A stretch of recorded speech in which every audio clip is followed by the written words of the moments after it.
job. You have 10. All right, stand for the Pledge of Allegiance, please.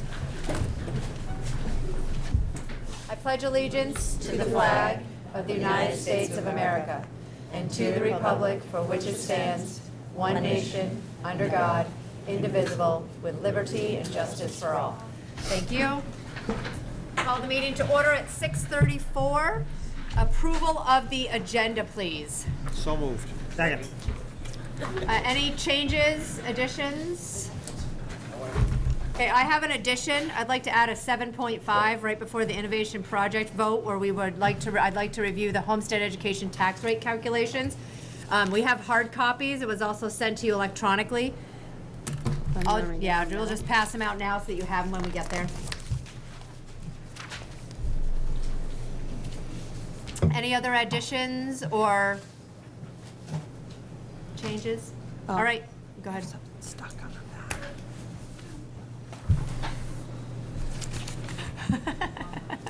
All in favor, please say aye. Aye. Opposed? Thank you. Approval of minutes? Second. Any corrections, changes? Everything look good? Okay, all in favor, please say aye. Aye. Opposed? Abstentions? Okay, thank you. FHUHS presentation? Yeah.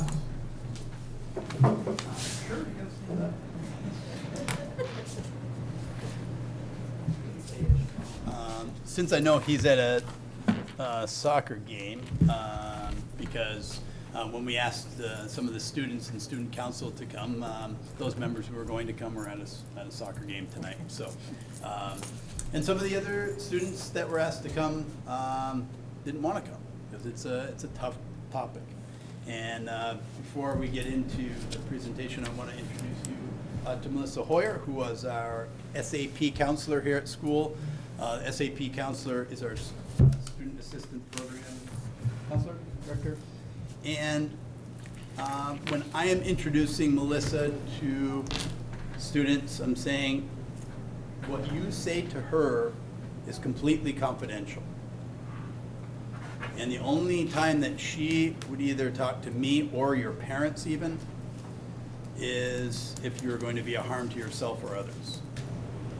So we specifically have Melissa in the role of the SAP counselor here at school, where kids can go and talk about their addiction in confidence, in confidential. So that's tough. And she has some stories that I hope you'll share a little bit with us, not by person, but just by virtue of some anecdotes and what the kids are saying. But I think the presentation tonight is simply to say this is really an important topic, and it's and we're not the only ones. I can tell you my mailbox is today. This is my mail today. There's a reality check vaping prevention game show that Melissa actually had forwarded to me as well through email. The cover of High School Today is Vaping Epidemic. Epidemic, and that's the term that I use as well. School policies and legal issues. I also got a piece of mail which is actually, it's kind of funny, but at the same time, it's a little flattering because it's addressed to Jason Jewel Rasco. And the reason that it's there is some of our kiddos have been playing on the Wikipedia page and they put my name as Jewel Rasco. And I think part of it is because I talk about it a lot. I began one of the speaking points at our open house recently with, I think I only had 3 or 4 points. And one of them was, please, please have conversations with your sons and daughters, honest conversations, because this is an epidemic and it doesn't know a demographic. It doesn't matter. And it's hitting everyone. And the way I explained to the parents who were there that night, last year when we started talking about the vaping and I saw this presentation, and I just want to show a couple slides of this, but and then I'll share the slides with you. When I saw this at the hospital last year, I came back to the kids and I sat in front of them, each group, and some of you may have seen me use this this symbol, but I would look at the bleachers in each section of each class, and I had meetings with them. And I would look at them, and I'd sit in the middle, and I'd say, you know, based on our youth risk behavior survey, and I'd go over to about 70%. And I'd say, from here over, you guys have either tried it or are using this product right now. Head nods. Yep, yep, yep. And then I'd take a step over here, and I'd say, but based on my conversations and based on the discipline that I've had to impose, I'm thinking it's more about here. And all the kids would say, yep, yep, yep. I didn't keep going, but roughly, I would say, and Melissa can either chime in at this point, I would say about 80% of kids, that's a rough guesstimate, have either tried it or doing. And the problem that we're facing as an epidemic is this is so much more addictive than cigarettes. I think it is 20%. What did she give us a statistic? I don't remember, but one little cartridge of the juice is equivalent to a pack of cigarettes. And you can go through 2 or 3 cartridges a day. And because it doesn't hurt, and because it's got all those fruity flavors to it, you're just ingesting more and more and more of the nicotine. So that's where the issue for us is that it is highly addictive and in some ways permissive battle that we're fighting right now. And again, I want to stress that we're not the only ones. I was talking to a board member from a nearby school. When I go to the principals meeting, they jokingly talk about what's the flavor this week. That was last year, about that's catching kids, if you will. And I came back when I talked to the kids and I said, I was getting upset with the wrong people. I was getting upset with you guys bringing it here to school, when the reality is this is so addictive. This is so addictive that for kids to get through a day without it is asking a whole heck of a lot. In fact, I think what we're talking about, 40 minutes? 40 minutes you start to feel physical withdrawal. And so the kids start to get really antsy in class, start to get irritated. That's when you'll start to see behaviors escalating in classes. And then they ask to go to the bathroom so they can get a quick fix. There's a lot of different kinds of things that we're doing here at school to help let these kids feel okay about talking about these things. And one of the things that we're trying to start is a group, and it's called OVX, and it's called Our Voices Exposed.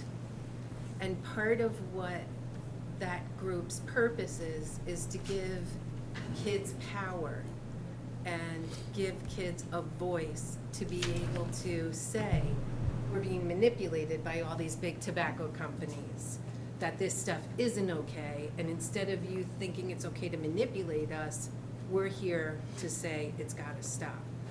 So going along with what Jason was talking about, really empowering these kids, really hitting on civics and civil-minded stuff and community. And that's a big focus of what we want to do as well. One of the things that the woman who presented this is from the hospital, and Jason will speak more about what she's done and what she plans to do, but she's very willing to come in and do yet another presentation on top of the ones we've already done and will do, so that we can get more community support around this stuff as well. That's a big deal. So it's great, because one of the things that I want to talk about to the school boards presenting to you is, okay, so we have an epidemic. What are we doing about it? What are we going to do? Okay, what is our school? What is our response?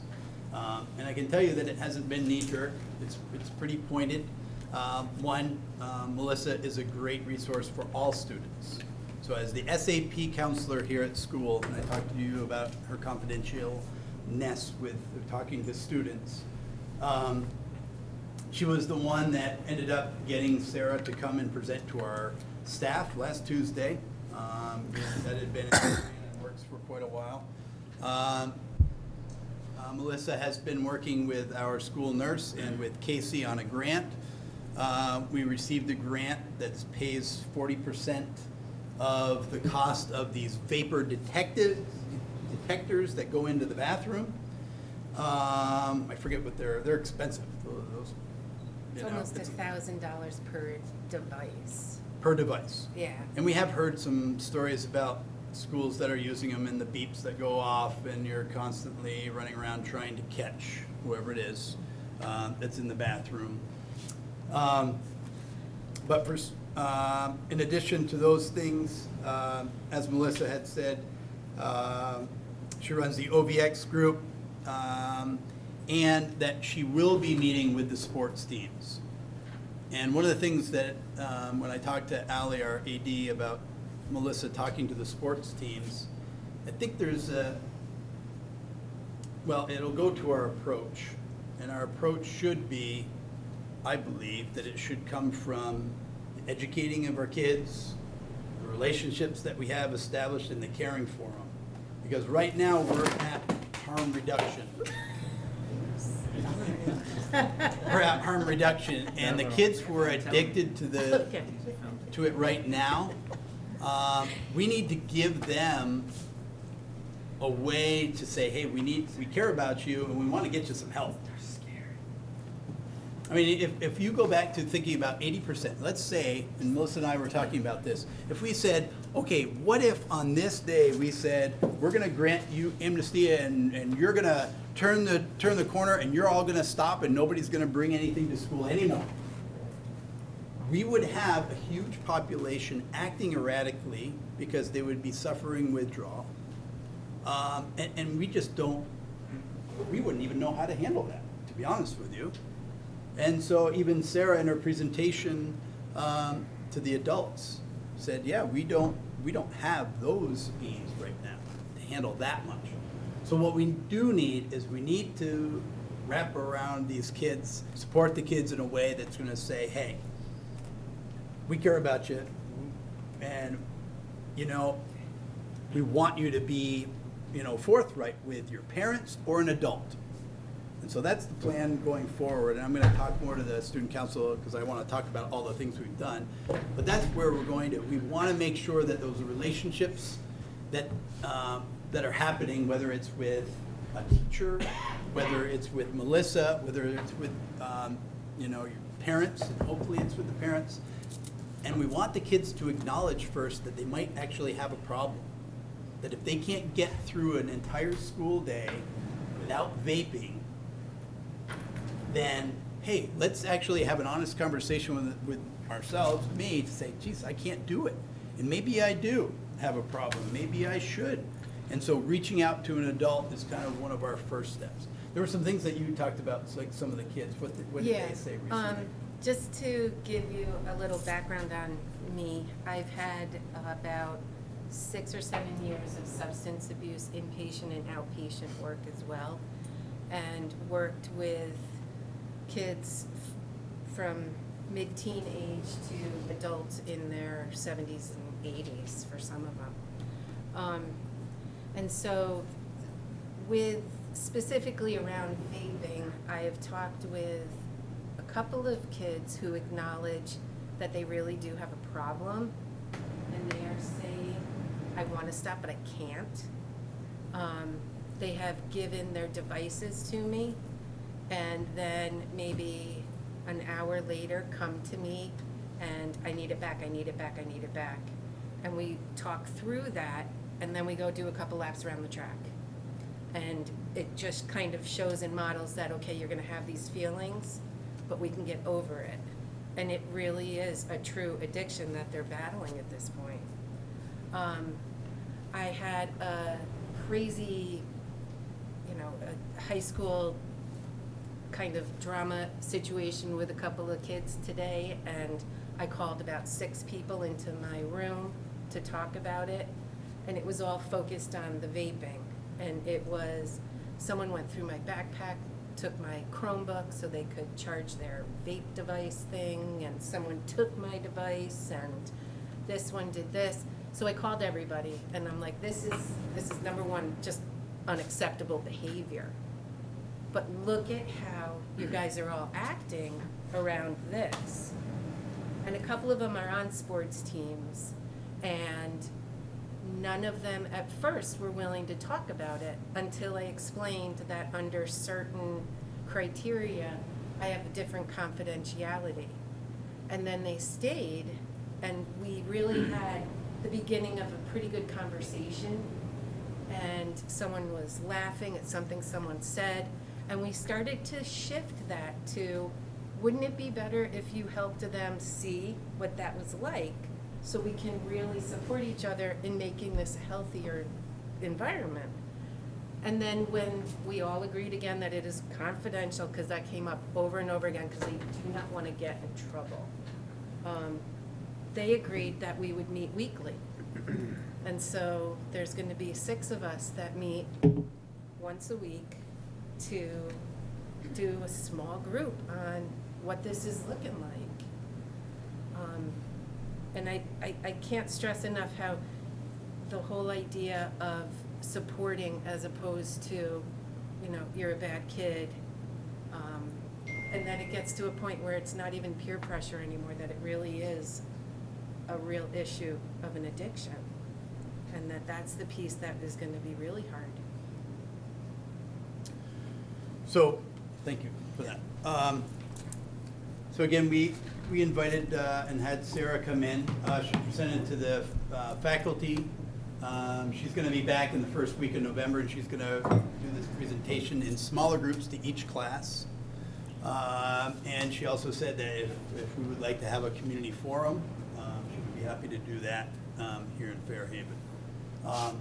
Just a really quick, and I can share these slides. She shared them with us freely, so you would be seeing this, but for those of you, and I'm going to whip through it real quick, again, I'll send it to you, but I want to show you just a few things, because for some of you who are not really aware of the e-cigarettes and the juuling and the vaping and what are they, one of the misnomers is that it's vape, it's vapor, and it's not.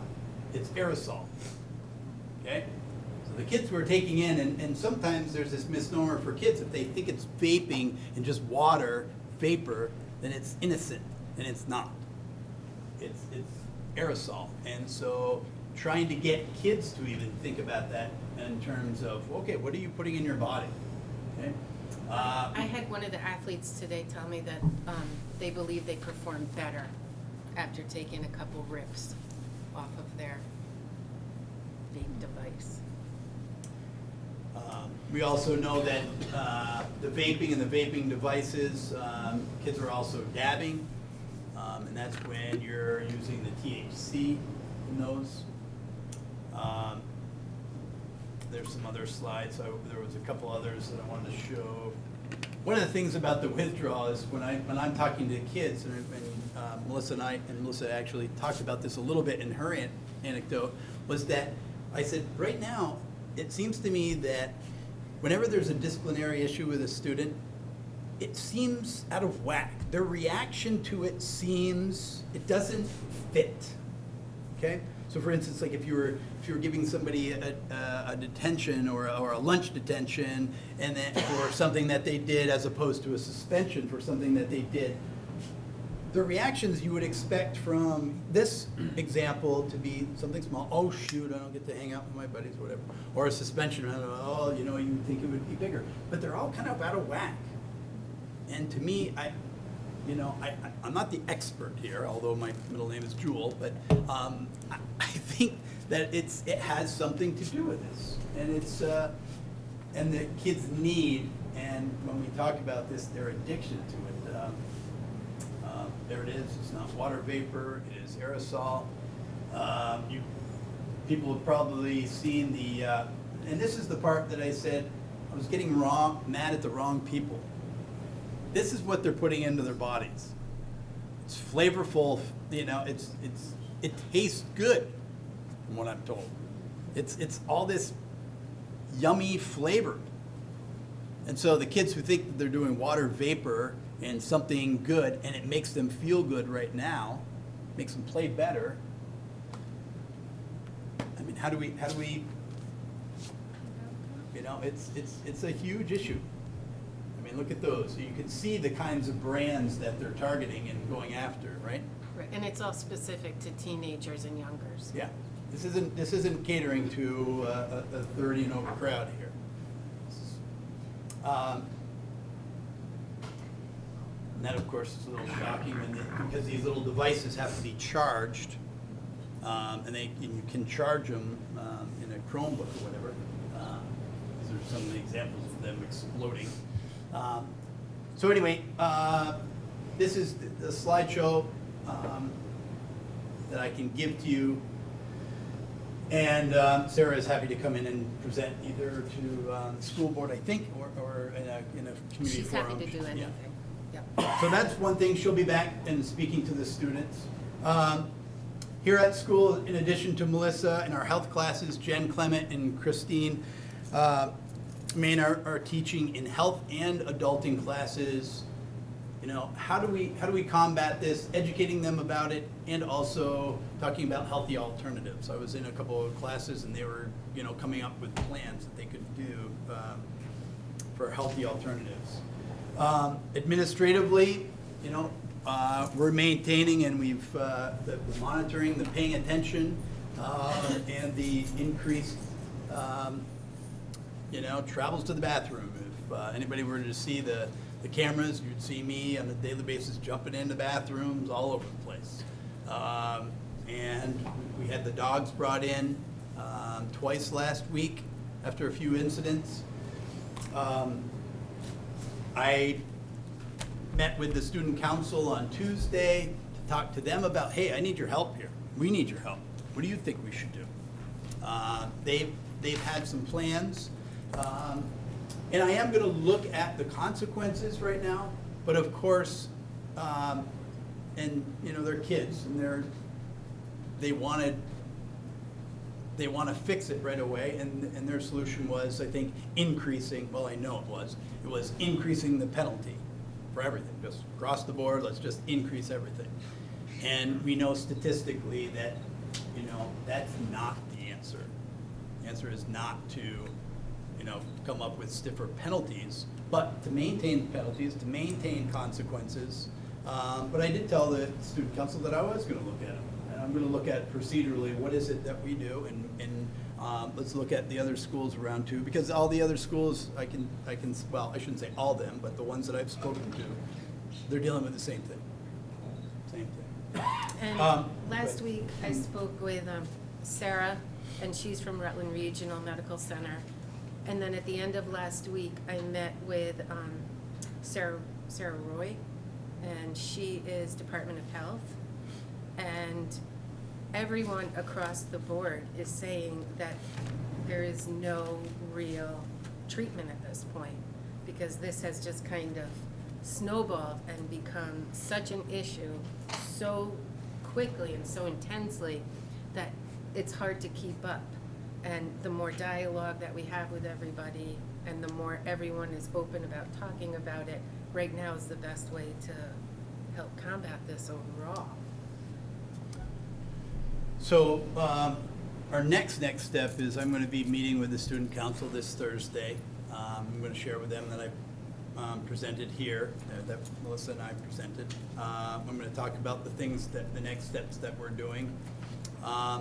And as we've talked and looked at what other people are doing, taking doors off bathrooms, locking the doors, putting in monitors and things like that, there's a piece of that you want to say, yeah, you should be paying attention, and you should make sure that the kids know that you're paying attention and that there are consequences. And those things have their place, without a doubt. But if really what we're dealing with is an addiction of epidemic proportions, and from the literature that we're receiving, that's what we're dealing with, then it has to be, hey, this is harm reduction for the kids who are addicted right now. This is through education, it is through caring, and it's educating unfortunately, there's a piece that's, educating the kids now, but really the younger grades, the younger kids.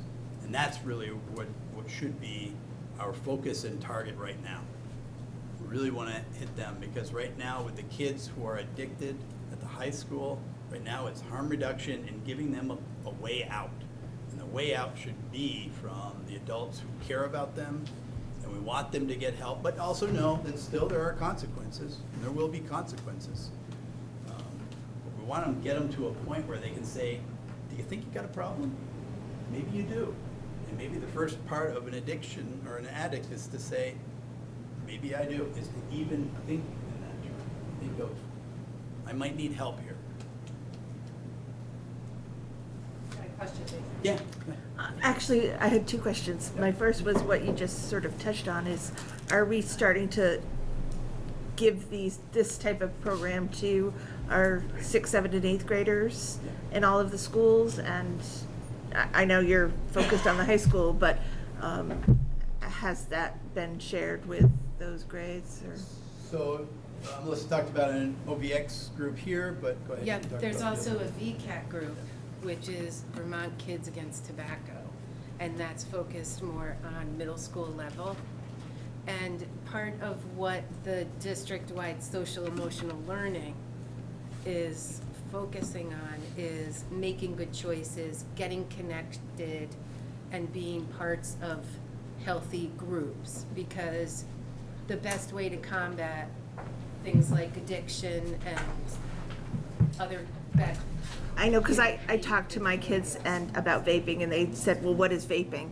And so I don't know Yep. if they've been exposed to it too much yet, but I think it's important to Right, and they get will. them early. Yep, and they will, and that should be a part of what health class is in the middle school years, and then a bigger push in high school in terms of the more realistic choices that you're making. It's happening to some in middle schools across everywhere. And then my other question was, you had mentioned dogs. Are the dogs trained to? So they no longer, with the legalization, and again, we can talk about the epidemic, and I've had conversations with my own thoughts about, well, societally, we've changed the game in some ways, right? And like we've just legalized marijuana, so what does that do to a teenage mind? Well, there's acceptance of it, or it's okay for this part, so, in part, right? So right now they are no longer training dogs to sniff out and identify marijuana. We do have a couple of dogs that still are trained in that way. And our SRO has asked, and we're going to look into the possibility of training our own dog or a dog to sniff that out. Because, again, for students in school, it is illegal. I mean, can you train for the cartridges too, for the Vape. the vape? Yeah, I don't know. I mean, they could look into that. Yeah, we talked about that. Yeah, and apologies for coming in late, but maybe you covered this, but if this is an addiction problem, are we treating it like an addiction problem with things like 12-step programs? Have we cracked out the book and started to have meetings with these kids? I certainly haven't had meetings with the kids. We're on that education piece, and until a student, I mean, we're talking about epidemic proportions of kids who are using Juul. Melissa, who introduced herself as the SAP counselor, and she talked with them confidentially, and they can talk to her, and I suspect she would probably have those conversations. To answer that specifically about like 12-step programs and things, there's different levels of addiction where people are ready to make the changes. And I'm gonna go with the major majority of the folks here are in either a pre-contemplative or a contemplative state of change. And that is where you're just trying to start to make some shifts in behaviors to get them to a point where they will say, I'm ready to really do this. And then when that comes, that would probably be a conversation about more some support systems and more of a licensed addiction counselor, things like that. But a lot of these kids aren't even at a point of acknowledging where they are in terms of it being an addiction yet. What consequences are in place now? So right now, the consequences for a first-time vaping offense is a day of ISS, 1 day of suspension. And in that day, they meet with Melissa, they meet with the school nurse. There is potential fine from the SRO, and that fine would be $25 for juuling and cigarettes. For the other ones, I think it's $100, or it could be $300 For marijuana? for marijuana. Yeah. So during that first day, there's the education. Second day, it's 3 days. And then I think it goes to 5 or 7, which one. The second time? But, yes. But for athletes, it holds a pretty stiff, there's a stiff penalty. And so if students are on an athletic team or participating in sports, then the first offense is 45 days of no playing, like you're ineligible to play on that team. 425 or 45? 45. Is that for all extracurricular activities? That's all for, well, it's for sports activities, and then they have extracurricular activities. There is also, and the student council defined that, helped me define that last year, because we had never defined, since I've been here, what is an extracurricular activity, whether it's a dance or things like that. And the kids that did identify that last year for the first time. So it's 45 days in extracurricular activities and clubs. How is that communicated to the students so they're all aware? So it's in our handbook. It's one of the things that or handbooks, I should say, because it's in the sports handbooks and in the student, actually the student handbook, I don't know as if the athletic portion is in there. It's separate from the athletic, so.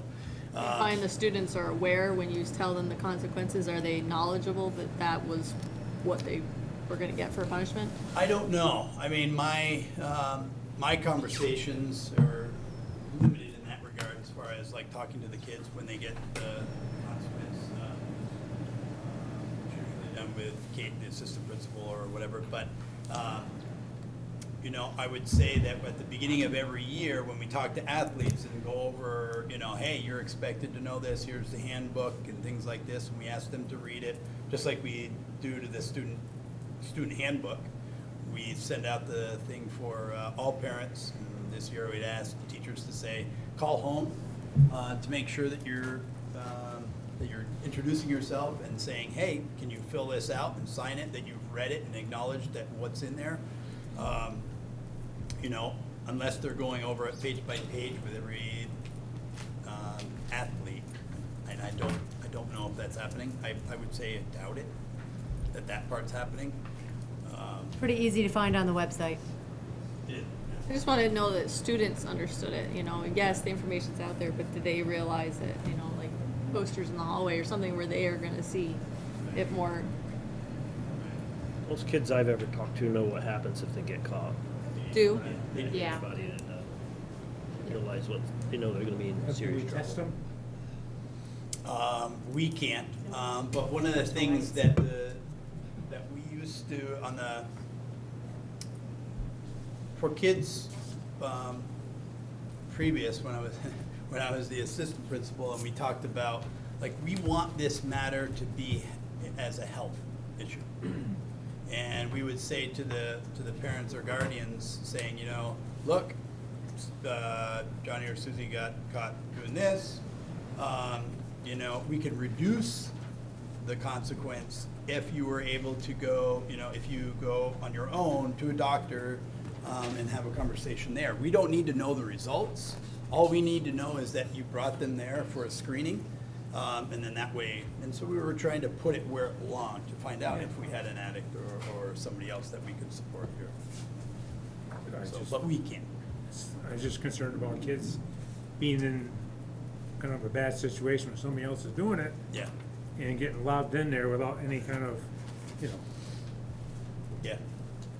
What's the current legal status in the state of Vermont for vaping products and paraphernalia? For vaping, as far as a fine, I think it was $25. Well, I thought it was made illegal by the Vermont legislature or something. I think they raised it to 21, 21. correct? 21. Yeah, they raised it to 21. It was 18, now it's But, yeah, 21.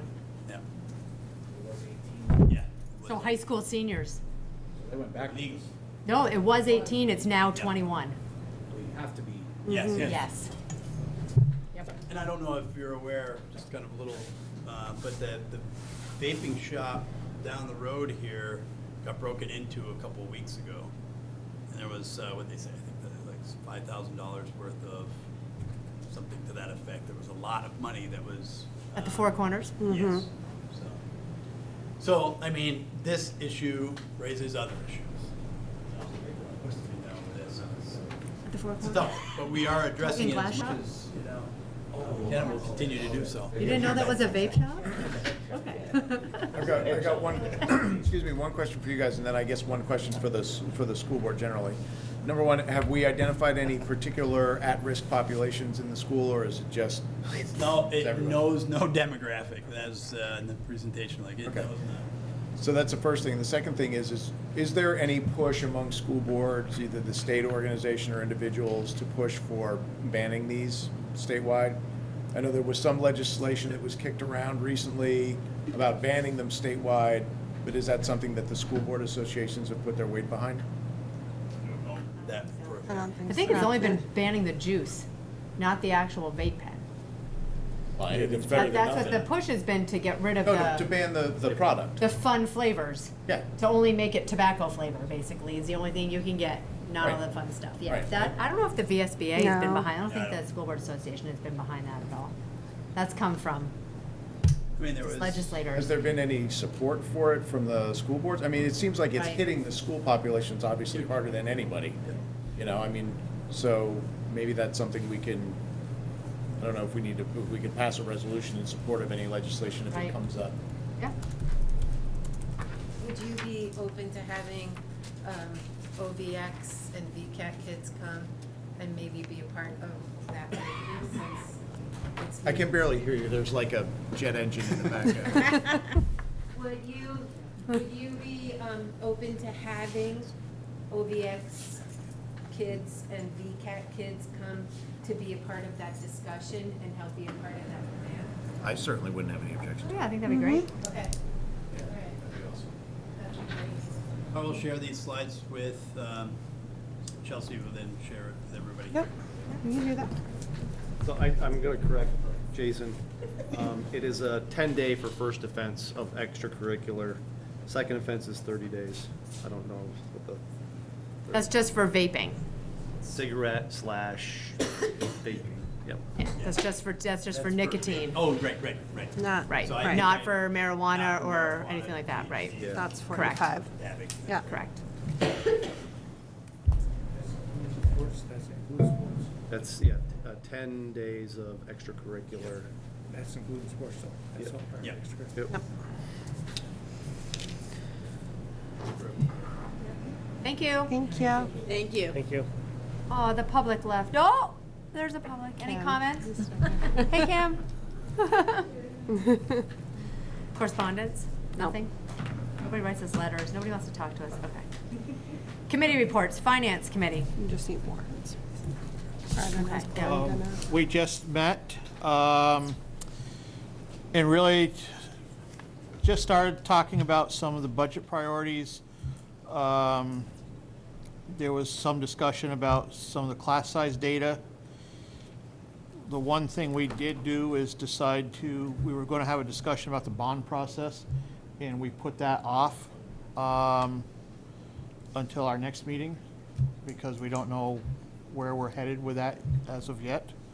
And that was pretty much it. The only thing I think that I want to bring to everybody's, there's a lot of acts out there, Act 156, Act 77. There's one out there called Act 64. I don't know, you want me to explain as best I can, Chris? Okay, so Act 64 was passed 4 years ago.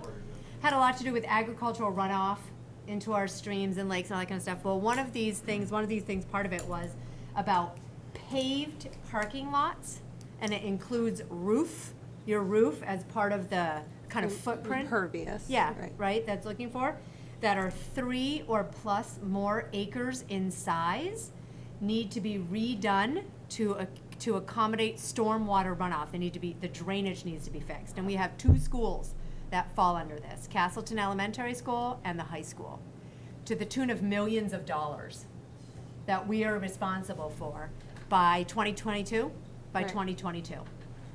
So I just wanted you all to get a picture, another addition to our ever-growing picture of why we are having these conversations at the school board level right now, when we move on later on into more conversations about our bond vote. This is yet something else that has been brought to our attention that we are now responsible for. If anybody has any questions, that's something that obviously Chris is responsible for, because that's his purview, being operations. So, but I just wanted to let you know that is currently, that's what we have to do. It's not a choice. So, We have systems in place currently, they just don't meet correct. the standard? Correct. That's exactly right. Say that again. I didn't hear you. I mean, there's some grant for Oh. engineering services. Yeah. There's grant opportunities with the actual construction and stuff like that. I'm not sure that it's, but it's another unfunded. Another unfunded act mandate. You said 3 acres? 3 or more. Counting roof and parking lot together? Yes. Any impervious surface. Yes. So it would be all together, though? Correct. Doesn't have to be 3 acres So of it's like roof. taking an aerial picture of Castleton Elementary School, I got roof it. and parking lot, and this roof and parking lot. Yeah, Glenn's suggestion was, how many gardens can we build where there's now parking spots? Don't think that's gonna solve it, but it was a nice thought. If it meant getting rid of one parking spot, it was a cheap alternative, but if Right? it's gonna be more than that, Yeah. okay. So- What if we like plant gardens on the roof? I know, right? Roof gardens, there you go. There's probably grant money for roof gardens. So, yeah, so I just wanted to make you guys all aware of that as well, that's what we heard today in finance as well. So it just kind of, when we talked about the things that we don't have choices about when we're talking about our budget, because I believe you all understand how little control we have over our actual budget when it comes to crayons and glue sticks and pencils and paper, which we don't even buy much paper anymore. The things that we do not have control over, this is just yet one more that's tacked onto that big pie picture that shows you how much we're responsible for, if we're lucky, okay? So I just wanted to kind of put that out there. Policy committee. We're gonna do warrants. Oh, warrants, sorry, yes, warrants. Thank you very much, Bonnie. Glad So that's- I'll make a motion to pay the bills in the amount of $3,370,995.79. Second. Any questions? All in favor, please say aye. Aye. Opposed? Thank you. I'll make a motion to pay the food service bills in the amount of $28,752.68. Second. Any questions, comments? All in favor, please say aye. Aye. Opposed? Thank you. And I make a motion to pay the grant invoices in the amount of $17,039.70. Second. Any questions? All right, comments? All right, all in favor, please say aye. Aye. Opposed? Thank you. All right, now policy committee. We have 2 policies to adopt tonight. One is A21, public participation at board meetings, and C35, in-district transfer program. I make a motion. Second. Any questions or comments about those 2 policies? Public participation at board meetings and in-district transfer program. Yes, Tim? Tony, what changed again with the transfer program? If you look at 11, on the back side of, it says the superintendent may consider mid-year transfer requests if student well-being is in question, or there is a change in their residency status between the district schools. Otherwise, requests for in-district transfer must be limited to the end of the year application process and the start of the school year transfer timeline. Is that removes us from the process, and it's Brooke's decision now? Yes, parents can still bring it to If they the don't board agree if they with my don't agree. decision, but. But it helps out. Should we clarify that there's still, It is in there. It is one of the steps up above.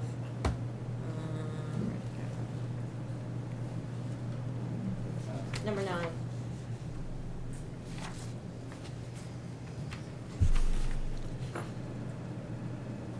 not to pick nits, but that says with regard to the above process, isn't 11 would be a separate process?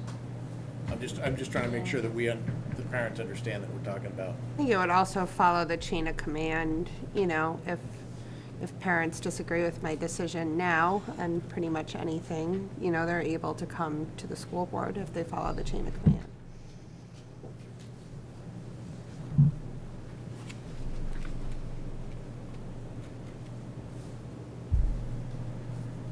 Any other questions? All in favor, please say aye. Aye. Opposed?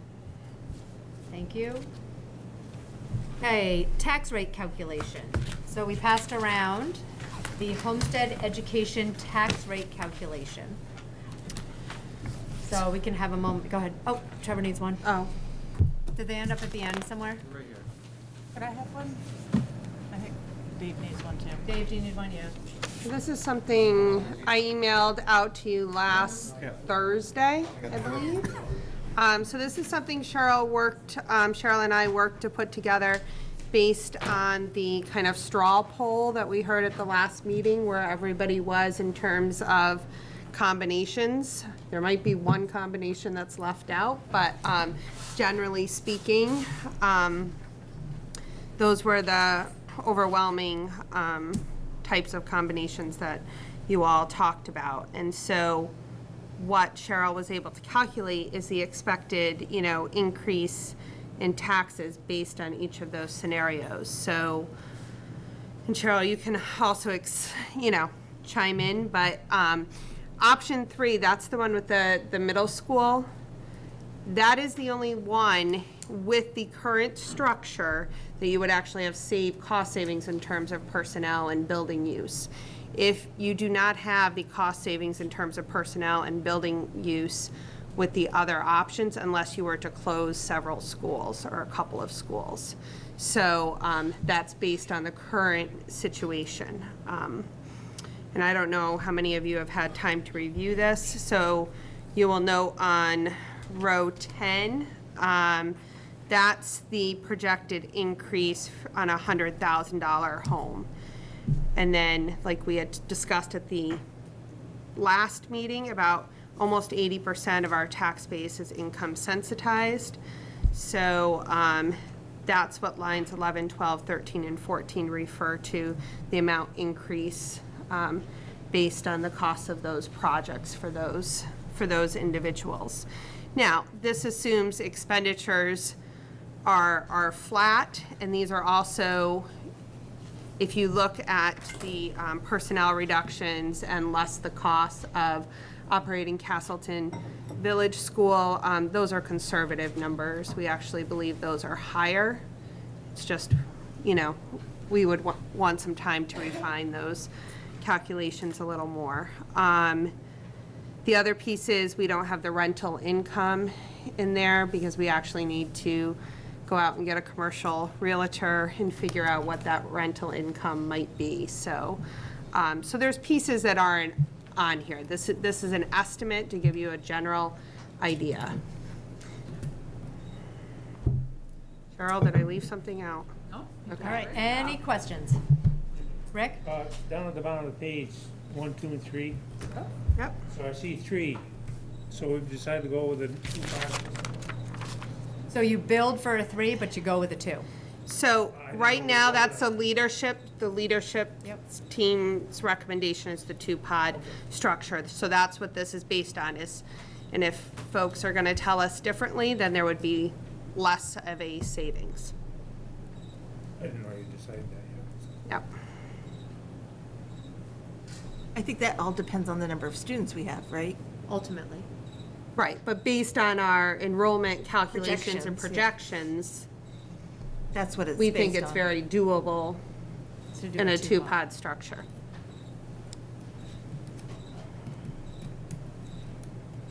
I've been talking to some people in the community, what have you, and too much money, they say.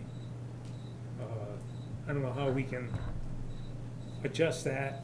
I think we sort of voted on a all separate middle school at the end of this. Are we talking about, I'm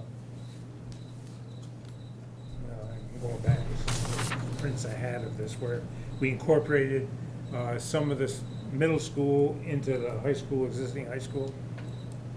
So that's number 5. Number 5 is when they're kind of combined, right? Like we share we share a kitchen with 2 separate cafeteria spaces, we share an auditorium. That's actually the more expensive than the standalone middle school off the edge. So I think really the decision point that at least the leadership team needs for you to make tonight is whether you're on board with the middle school, the full scope of the project or not, and then what that middle school looks like. So, I mean, this is the high end right now. I think that cost can be reduced down. But then I think then we need to get back to the table and look at what that actually looks like. So I think right now we're like, are we okay with the concept moving forward? And then we have to refine that a lot more before it gets to a warning or anything else. So I think it's the concept, not whether it's 65 million or version 60 million. or 54 million, you know, Right. like, because I think there can be some, Well, there is some wiggle room there. I think we have a separate middle school, that means we have a separate kitchen, which will, more to have 2 kitchens going. 1 kitchen, 2 cafeterias. Right. Versus 2 kitchens and 2 cafeterias, if we built a standalone middle school. So the kitchen, That's what he's saying. the kitchen people No, are I gonna, thought the kitchen was still. There, in the latest version, there was 2 kitchens, Oh, but, okay. but that's, you know, I think that's a decision point. There's 3 different versions. I mean, Right. you all, Building and Grounds Committee, you know, everyone's going to have to make some decisions around that. I don't think we're to that stage. I think the decision point is, are we moving forward with these projects? Do you want to take them to the voters or not? And I think that's the decision. I think it's So around the is concept. there any more conversation around just the tax rate calculation right now? Not whether we make a decision, but just this document that they made up. Any questions about this? Any comments? Anything anybody wants to ask Cheryl or share about it? Just to Rick's point, I mean, all 3 or 4 or 5, I mean, there's a lot of different options. They're all still gonna be in that probably 58, 55 range. I mean, that's stuff that would have to be worked on, but it didn't change that end range much. And you can kind of see that in the numbers too. $40 difference between the 1 and 3. Well, yeah, option 1 is no middle school. Right. Whatsoever. Right, that's what I'm saying. Option 1, no middle school. Option 2, just code and infrastructures and no middle school as well. No middle school, right? And option 3 is with middle school. Option 3 is everything. Yep. And they're all based on the Right. whole Orwell project. Yep. Any other? I think, I mean, kind of along these, to do with the tax rates. I was reading an article that was in Vermont Digger over the weekend about education funding. Yep. And it reiterated the fact that, we talk about this as $60 million to our taxpayers, but it's a statewide formula. So, Burlington passing a $70 million bond, we're helping pay for that. So if we sit here and do nothing, we're just going to pay for everybody else's, and nobody else is going to help pay for bring our school up to code. Right now, they're letting locals decide how to spend state money. Who knows where that will go down the road, but it's not just us that's on the hook for the 60 million. It's and that's everybody what in I the try to state. Explain to people. It's hard, isn't it? Tough one. Very Yeah. tough one, I agree. All they know is what they're gonna vote on. Yeah. And like Tara said, the last meeting, town of Fairhaven's voting on a over $6 million bond to do a new sewer plant in a couple weeks. So if that happens to pass, Fairhaven people are gonna, Yep. But you're definitely on the hook for that for Fairhaven. Like, I'm not helping you with your sewer plant in No, no. Castleton. I'm just It saying. is- and it's all the people that are on the water and sewer system. Yeah. Yeah. They're gonna, I think, should pay for it anyways, I don't know. There's some talk about charging the people that aren't even on the system, but, you know. That happens. All right. Yeah, I know. I'm joking. All right, any other questions about tax rate? Everybody's good? Okay. All right, let's move on to innovation project vote. So Angela's gonna read a motion so that we can get to discussion, okay? Okay, so the motion is to move forward with the full scope of the innovation project as described in the Innovation Committee report, which would include the addition of a middle school. I'll make that motion. Okay. And then Tony seconded. Open for discussion. So that is the motion on the table, is to move forward with the full scope, which includes the addition of a middle school. It's option 3. Yeah, three or four, or option 3 on this, but it's 4 or 5 on our original one, right? So it's a middle school. So is this just about middle school? I mean, the high school, middle school, or does it include the option 3 on Orwell? Includes option 3 on Orwell. Yep, the full scope of the Innovation Committee report. Yep. We wouldn't ask our kids to use the same exact equipment that we used for football when we were in high school. We wouldn't ask them to use our cleats. We wouldn't ask them to use any of our stuff that we used. The technology, everything has changed. And yet we are still asking them to make do with facilities that are so out of date and so far behind the times. We need, as a community, to say our kids are worth the money. This bit extra that we are paying. How much do people spend in cleats a year to have their kids play, to play sports? Any kind of cleats. And yet we are holding back and saying, no, you're not worth the money. We need to come together and say, we are worth the money. Our kids are worth the investment to get them a school that meets the needs of today. And too many of these school boards have put it off and put it off and put it off and said, we don't want to spend the money. If we had spent the money years ago, we wouldn't be so far behind. And we need to make a stand in our communities and say, enough is enough. This is what we have to do for our students. It is going to improve our communities. It's going to improve the numbers of kids that come here. It's only for the benefit of our kids. If we want to sit back and say, no, you're not worth it, everybody's going to leave and things are going to close down. Look at what's happening with Ferrisburg and Addison. We don't want that to happen here. We have to come together, all of us, with one voice and say our kids are worth this investment. Any other comments? Well, I agree our kids are worth the investment, but and I think the high school needs to be revamped and brought up to code, and everything else it needs, and the same with Orwell, the same with all the schools. But I think we lose a lot. We gain some of the middle school, but I don't think we gain as much as, I don't feel we gain as much as we think. We lose stuff when you take away grades out of a school. Take 7th and 8th graders out of a school. I think those kids lose something that they get in a small school.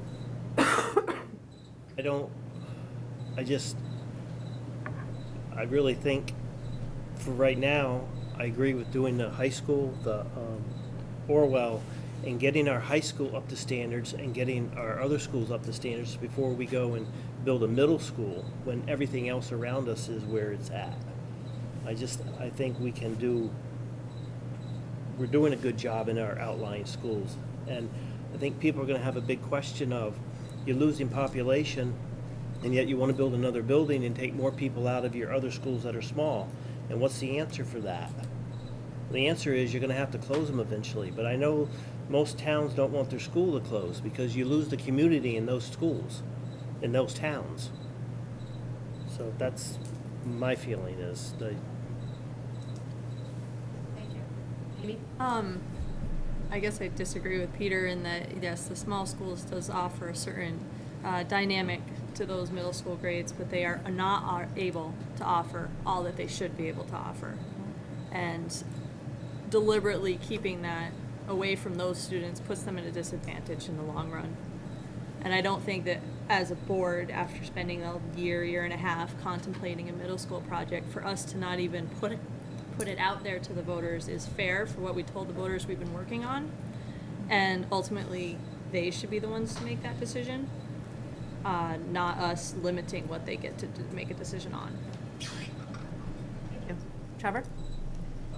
Peter, I disagree with you as well. Coming from West Haven, we closed our school in the mid-90s at some point, and our community became part of the Fairhaven community. It's a bigger community now.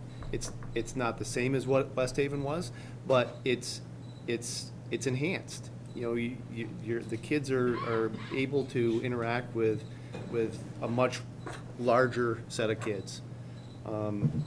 Overall, I'm in favor of a middle school. I've been in favor of middle school for, well, I've been on this board, or been on the high school board for almost 18 years now, I think, somewhere in there, 16, 18 years.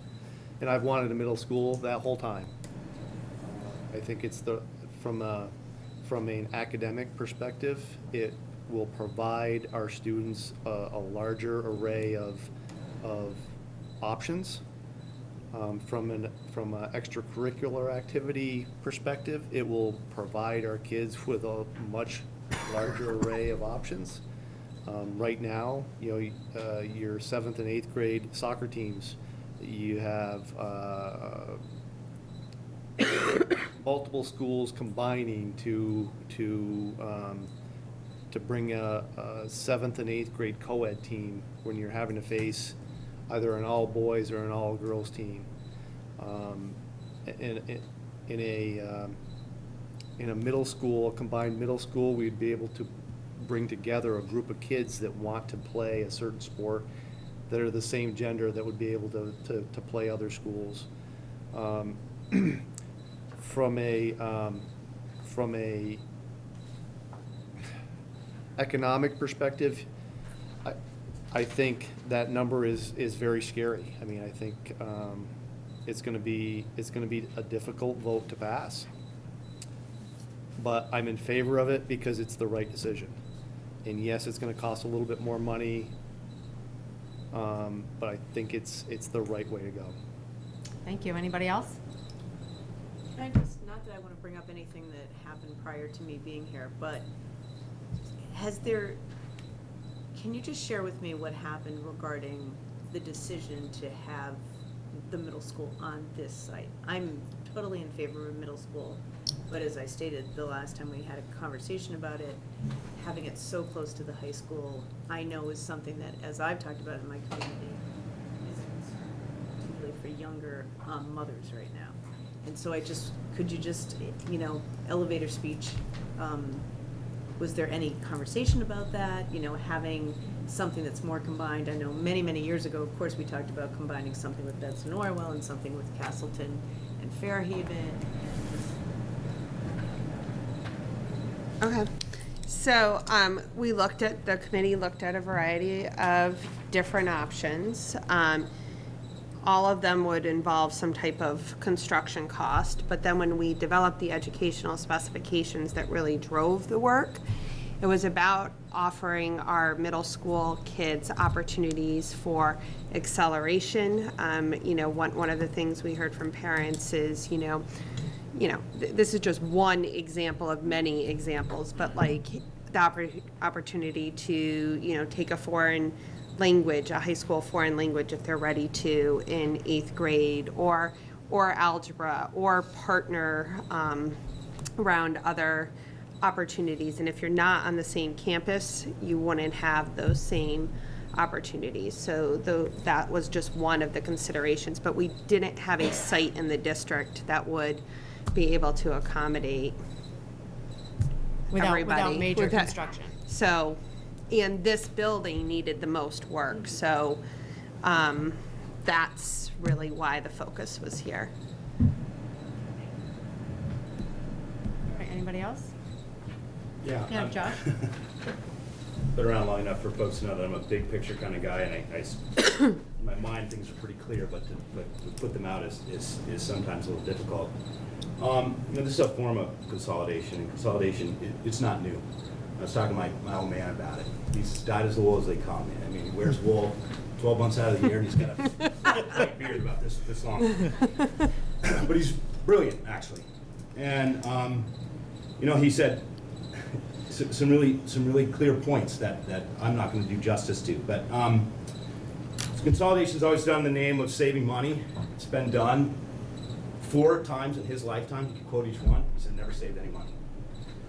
It was always done with the promise of better education, and he's questioning whether his grandkids are getting better education than he had. I totally agree that we have to change. In fact, I think it's pretty dire. I think it's do or die. I mean that as an educator. Yeah, I think that the biggest issue is with our curriculum. It's with our delivery of how we teach kids. And we can use the same argument as our buildings. We've used the same curriculum since for 70 years, or at least since the 70s. It's changed extremely little. I happen to agree a lot with what Peter's saying, having gone to a one-room schoolhouse. I'm 40 years old. I went to a one-room schoolhouse. There was some magic there that I've never seen replicated, and I try to replicate it every day. And yes, some of the opportunities weren't there, but there are other pieces that are harder to define that were there.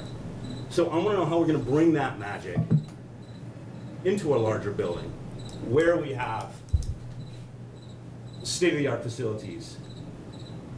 And I want to be able to express that to my neighbors. And I think that's what could potentially set this project apart from projects that came 40 years ago and 60 years ago, so on and so forth. We're not that special. This has been done before. What can we do that's really different? So. And as a school board, we can only affect so much, right? As a Right. school board, we're finance and infrastructure, and we're not curriculum. Right. Right? I do recognize that. We hire I do professionals recognize to that, but in deliver the- that. I totally understand Yep. that. However, in the end, Yeah, that's what no, it's changed where the me. rubber meets the road. No, I and agree with you. I'm not entirely convinced, and there could be data that disagrees with me, but I disagree with a lot of time. I'm not really convinced that infrastructure precipitates quality of instruction. But how likely are really good teachers going to stay if they've got the materials Actually, that's to another work piece I'm really with? concerned about. I'm concerned as we continue to consolidate that we lose personnel. And I want to see more educators and more people in our buildings, not less. But if we don't do something to our buildings, we're going to keep losing teachers who are going to better facilities, better, I more also advanced don't think I said we're facilities not to do anything to our buildings either. It's definitely more of a big picture piece. I hear you, thank you. Yes, Dave? Yeah, this is it's a hard decision, right? I mean, it's not an easy decision, and I'm glad that everybody's thinking hard about it. I've gone back and forth. I mean, I grew up in New Jersey where there was 25 kids in a classroom, and there were 8 of them, in grade school. So, I one of the things I love about the schools, the way they are now, the K through 8, is how Josh put it great. It is magic, right? But by the time my daughter got to 7th grade, she was ready for a little broader horizons, I think. And because when you're with the same kids every day for 8 years, there are a lot of marriages that don't last that long, right? But I think that what Trevor brought up is a good point. I coach 7th and 8th grade soccer, and we have 2 grades, 2 schools, boys and girls, 13 kids, right? And I see a bunch of other schools show up with 11, 12 kids, you know, 1 or 2 subs, mixed, co-ed, the whole thing. And then we go and play a team like Middlebury, right? And they've got all girls, 17 of them, all boys, 17 of them, you know? And I see some of the other, and not just to focus on sports, but that's just kind of like a very outward way to see that. I don't know what goes on in their 7th and 8th grade classrooms, but everything I've heard from my kids and from other parents' kids is we got kids taking advanced math online because there's no teachers that can come teach it. And I do think that's doing a disservice to our kids who are trying to get more at a little bit of a higher level. And I think we owe it to them to give them the best opportunity, and some of that all starts with the building, I think, and then you got to fill it with the right people, like Josh said, clearly. But, you know, like I said, I started out with maybe a little bit of a smaller vision for what this should be, but I think that I've been rolling it around in my head a lot. I don't think we can afford to kind of go small with this. I think we kind of have to go big or go home. If we're going to do it this way, we need to do it right. We need to do it once. We need to do it in a thoughtful manner that's going to carry forward for people who are moving into our school district with kids in preschool right now, so that 7 years from now, when their kids are going to middle school, they've got these opportunities. They can see far ahead down the road. I think there's, you know, the best time to plant a tree is today, or the second best time to plant a tree is today. The best time was 5 years ago, right? You know, so I think we're behind. I think we need to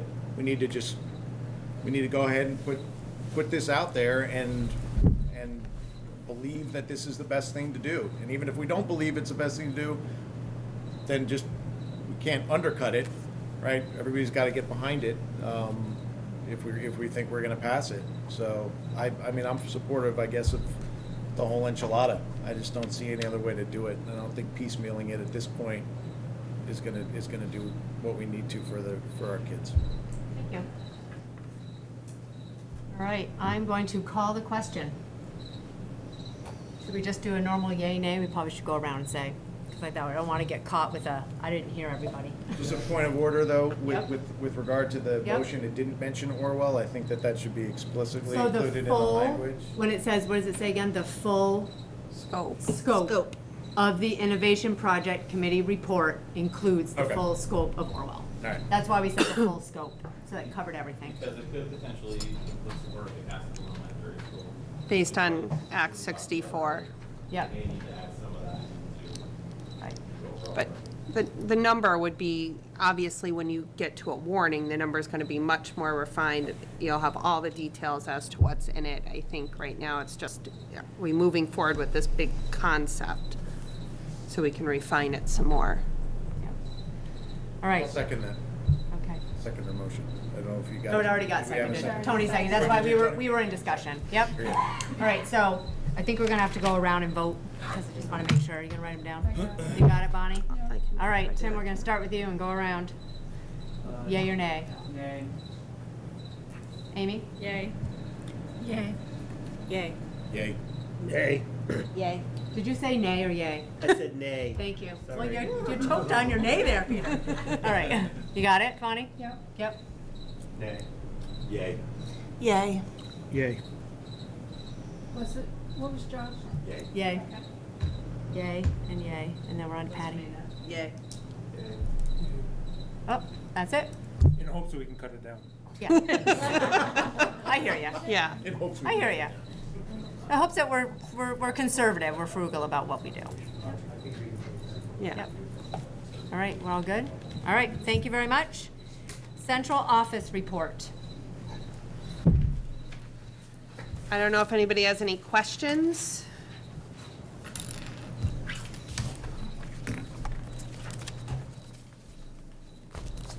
I got a question on the yay vote. Yes, So where's this go after this? back to the drawing board. Well, Board of Innovation, or go to what? I think Building and Grounds would further refine, and Finance would refine the scope of the work. And I'd like to remind everybody, including people who watch this on PEG TV, that those committee meetings are open to everybody. They are Correct. warned committee meetings. So if you are interested in attending those committee meetings, please feel free to do so. And Amy? if you're not currently on either of those committees, you certainly can Yes. become Join. one of those committees. That's true. That's true as well. Thank you, Amy. And we'll start to draft a communications plan as well for the board's consideration. Okay. How do you get on one of the committees? You ask. And you get appointed. And you get appointed. If you want, you can always show up. But if you want to be a voting member of a committee, you need to be appointed. But anybody can show up to any committee meeting and listen and be a part of discussion at a committee meeting. Yep. Yep. We probably should- Beginning of the new year, we decide, everybody. But you could join it now. They just occur at 5:30 prior to this meeting. Yes. Yep. And I would imagine we're gonna have to have a few more building and grounds and finance meetings than what we currently have scheduled, so. Oh, it's great. I like to be on committees. But my husband has to watch the kids. There you go. Can I say one thing? Yeah. Go ahead, Angela. I just want to say that one thing I've always really appreciated about this board is that even if we've disagreed about something, that we've always come together and everyone's put their support about it going forward, and I hope that we'll continue to do that going forward. Does that make sense? Yes, it does. Thank you. Yep.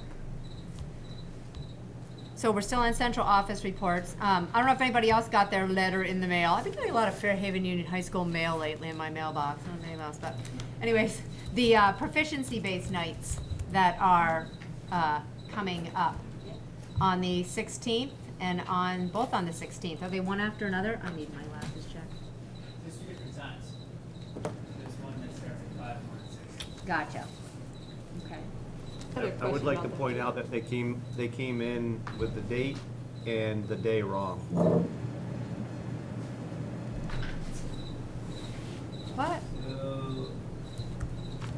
The 16th is a Wednesday. Yeah, Yeah. it is.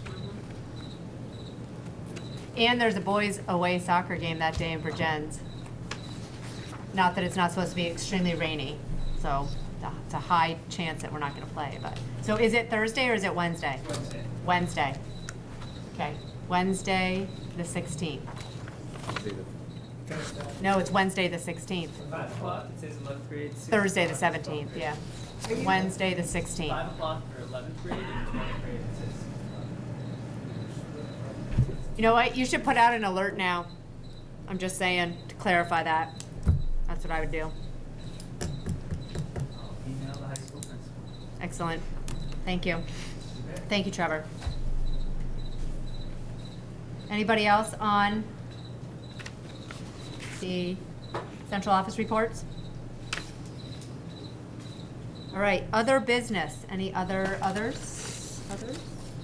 Yes, I just have a question, and maybe it's good for the next meeting. I'm just kind of curious as to what has happened since we've switched to not charging kids for lunch.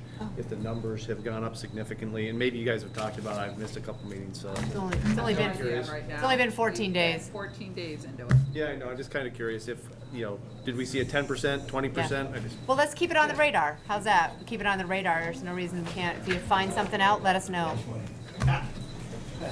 Yep. You're saying increase? Have you seen increased, at Castleton you have? Increased participation? I told my son he's not allowed to get anything but just the hot meal, so, no, I'm just kidding. Chips and whatever. Okay, any other? All right, executive session, do we need one? Nobody wants one? All right. Agenda building.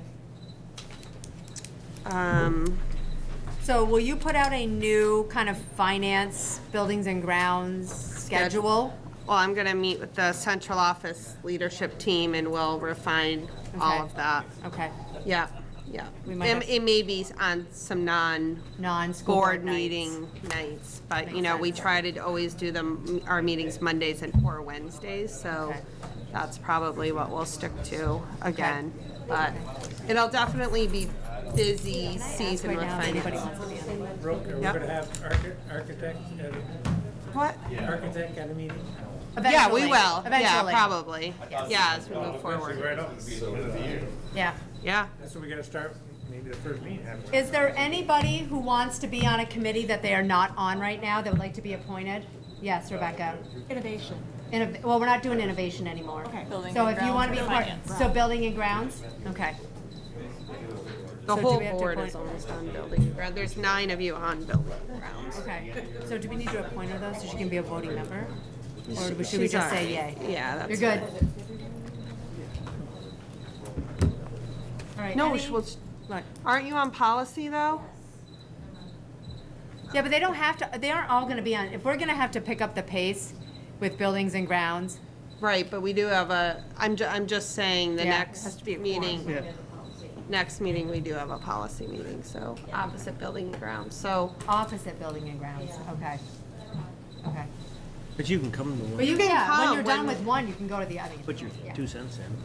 Yeah, definitely. All right, anything else on agenda? A student presentation, hopefully from Orwell. You'll. Oh, we're in meet- Orwell next? We're in Orwell, at the end of the month. You will also have to vote on VHI and VISBIT proxy votes for, a November 8th vote. But I'll give you that information. Okay. Should we maybe take a few minutes, as long as we're in Orwell, and for those who haven't been there, they could have a chance to look at what we're looking at replacing? Yeah. And see why it is Yeah. important that it be Yeah, I think replaced? that's a great idea. That's a Maybe good we should idea. meet downstairs in Orwell. See why. Meet in the kitchen. Yes. In the kitchen? Move to the You girls' cooking, locker room. Dave? The girls' locker room. All right, sounds good. Anything else anybody can think of for agenda? I'll probably give you a timeline of where we're at with our decision points from now to a bond. And I think there still has to be a discussion over, do we have a bond vote in March or do you have it in April or May? So I think that discussion needs to happen Yep. as well. And there's pluses and minuses to both of those, but. Yep. Yep. And we can also discuss the bond process. So that doesn't even really need to go to finance. We can discuss Yep. it at Okay. the board level. Okay. Is there any talk in Montpelier about reinstating some state aid Yes. for? So I Construction. think that There will is. be, there is talk that the reinstatement of aid for school construction will be brought up again during this legislative session. I think the talk is around schools that consolidate. So in our case, that would be we would be consolidating. So, so yes, there is a committee. I know there's some working committees, like for the Vermont Superintendents Association, that is working on some of that information. They have asked actually for our innovation report. So I've provided them that. Hey, Chris, I know this is kind of a fun subject, but I honestly would love to truly understand 177 block grant. Like, when you talk, 73, yep. Okay, so I feel like I do until you, like, continue to talk, and then I lose Well- you as to, like, when you were talking today about education, like gen ed money versus special ed money within. Well, Mhm. I think. 170 what, 3? Okay, 173, but I think a lot of the rules around it have yet to be made. They haven't been made. Can you tell me what you know, I guess? Tell us what you know. Yeah. We can put it on the next agenda to give Okay, you yeah, kind that's of what I meant, the the, next agenda. It's very contentious. yes. Okay, okay. I just think it's important that our general public also know that there's big changes coming down the pike with special education, because you do hear when you talk about school budgets, the amount spent on special education. I just think anything that I think you can give us for information would be fantastic. Thank you.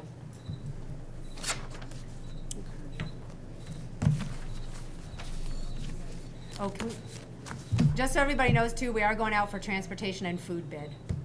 Right. Just so everybody knows that too, okay? Oh, for what? For bid on transportation and food for the next budget year.